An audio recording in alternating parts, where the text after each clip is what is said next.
โอเคมื้อนี้เนาะสิพามาเบิ่งอันกีฬาเตะบ้านเด้อนี่เตะเตะระหว่างของการเมืองกับกรมเสือไฟเนาะ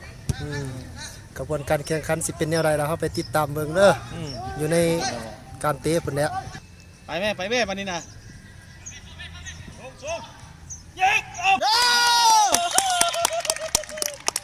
ก็ปานั่นคุณอ่ะ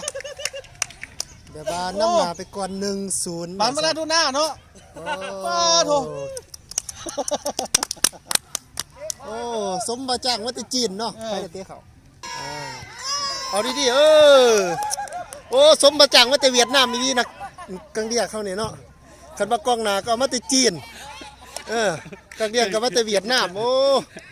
ถือว่าเป็นทีมผสมแท้ๆได้ของการเมืองนี่เนาะเอาเลยซื้อขึ้นกับพวกกันเมืองเนี่ยส่งเงินนั่นโอ้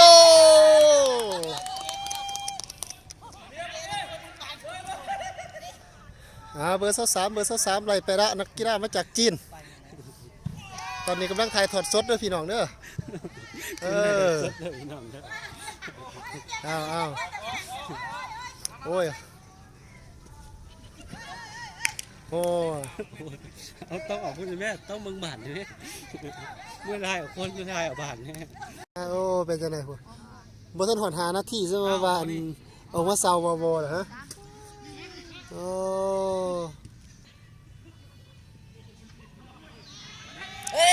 รถดินี่เลย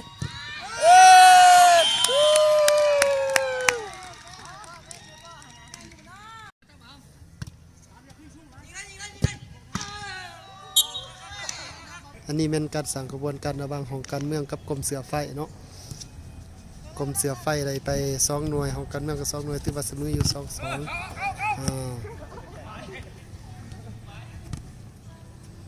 การสร้างกระบวนการอยู่ในครั้งนี้ก็เพื่อว่าเป็นการสร้างความสมานสามัคคีเนาะระหว่างของการเมืองกับกรมเสือไฟเฮ็ดสร้างให้มีกระบวนการปลดฟื้นมวลซืนว่าซั่นนี่ตุ้ยขึ้นไปตุ้ยโอ้ยยิงเลือนยิงเราอีกแล้วตายเอานี่